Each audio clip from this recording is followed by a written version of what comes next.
Во февруари Штип ќе го решава проблемот со најкритичната сообраќајна точка во градот, крстосницата на улиците Борис Крајгер и Сремски фронт. Ова место во изминатите години е сведок на досега безброј сообраќајни несреќи во кои имало големи материјални штети, но за жал и многу повреди за возачите, од кои некои биле фатални за нив. Сега, ЛС Штип конечно има намера сообраќајот овде да биде регулиран на поинаков начин. Значи, на крстосницата со улиците Сремски фронт и Борис Крајгер е предвидено ново сообраќајно решение кое што вклучува променет режим со воведување на светлосни сигнали кои што ќе бидат фиксни, со фиксно зелено време. Прашањето зошто ЛС Штип досега на овој проблем не му пришло со нужна сериозност и одговорност е поставувано многу пати, но сите од овој проблем бегаа. Секако многу има сообраќај. Секако.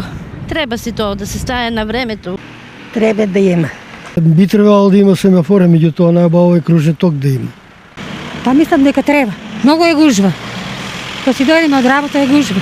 Сепак решавањето на овој проблем, според замислата на сите одговорни во ЛС Штип, е условена со дислоцирање на одредени трговски објекти. На сите сопственици, односно лица, правни лица кои што имаат објекти поставени, привремени објекти од типот на стрешници, рекламни паноа и други предмети, значи кои се подвижни, им беше доставено известување дека во рок од 10 дена треба да ги отстранат истите. Колкав период ќе биде потребен оваа проблематична сообраќајна позиција да биде елиминирана, односно биде изградена од ЛС Штип, не потенцираат, но доколку се оди како што треба, за тоа ќе нема потреба од премногу време.